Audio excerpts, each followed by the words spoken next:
Olá, aqui é o professor Adair em mais um desafio Enem. Nós vamos resolver hoje a questão 147 do Enem de 2019. Essa questão diz o seguinte: uma equipe de cientistas decidiu iniciar uma cultura com exemplares de uma bactéria em uma lâmina, a fim de determinar o comportamento dessa população. Após alguns dias, os cientistas verificaram os seguintes fatos. A cultura cresceu e ocupou uma área com formato de um círculo. O raio do círculo, formado pela cultura de bactérias, aumentou 10% a cada dia. A concentração da cultura, que era de 1.000 bactérias por milímetro quadrado, não mudou significativamente com o tempo. Considere que R representa o raio do círculo no primeiro dia, Q é a quantidade de bactérias dessa cultura no decorrer do tempo e D é o número de dias transcorrido.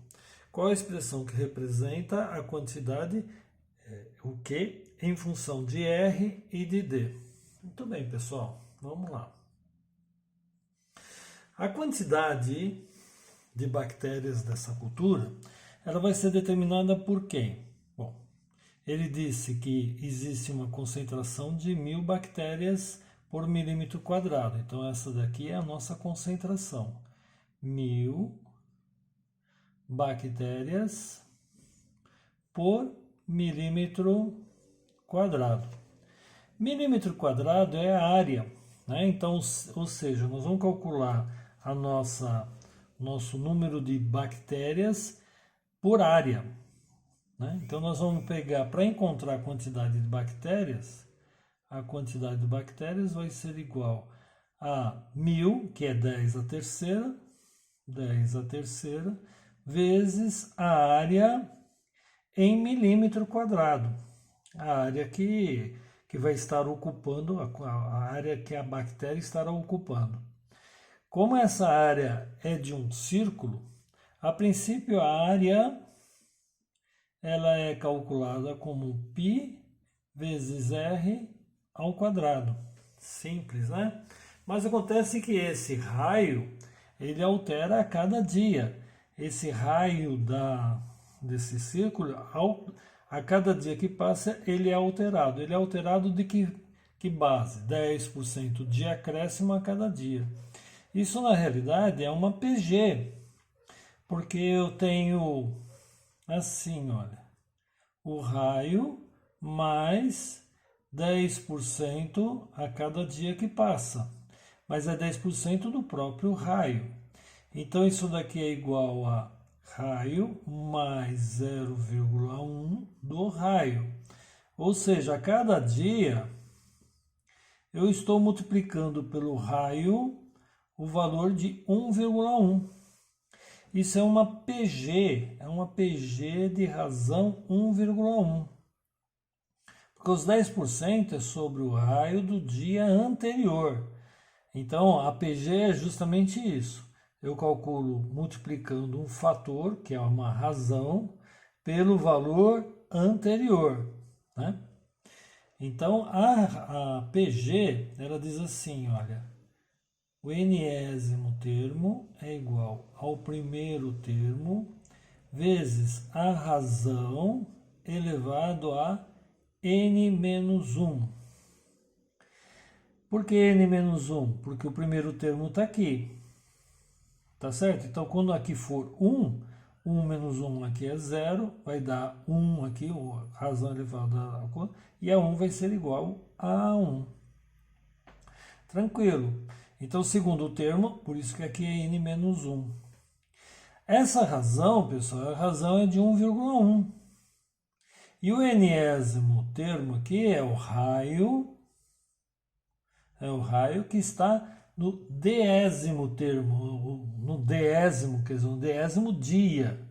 Né? Então, é o RD, quer dizer, o raio de um dia D qualquer. O primeiro elemento, o primeiro termo dessa PG é justamente o próprio raio. A razão é de 1,1. 1,1 que está elevado a n menos 1. N é o número de dias. Dias menos 1. Muito bem, pessoal. Qual é o valor da área?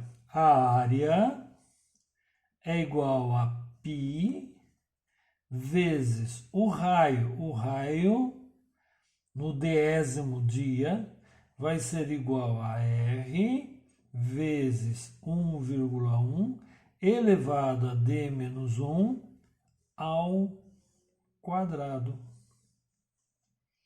Então, essa aqui é a área. Pega um dia qualquer, por exemplo, o segundo dia. O segundo dia vai ser 2 menos 1 vai dar 1, 1,1. 1,1 vezes o raio inicial. Esse raio inicial elevado ao quadrado vezes π vai te dar a área. Perfeito, pessoal? Beleza. Então, qual é a quantidade que ele está pedindo? A quantidade é igual à concentração, que é 10 ao cubo, vezes a área. Só que a área é π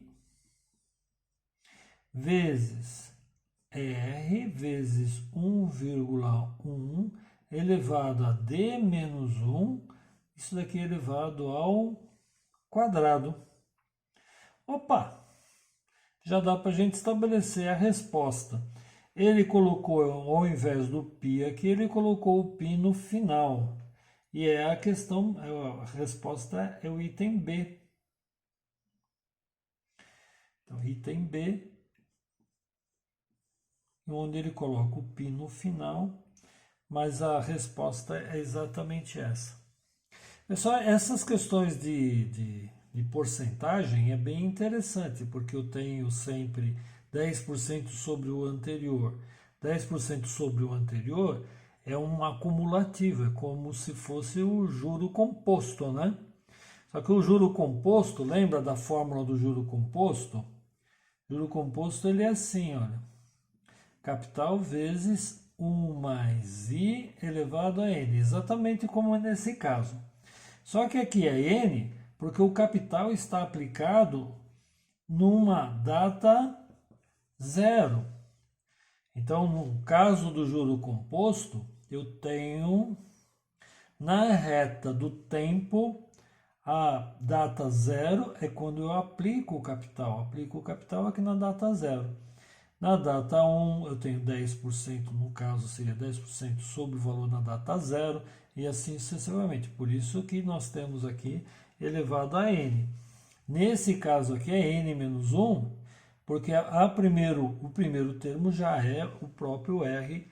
Eu não estou trabalhando com a data 0, estou trabalhando com a data 1.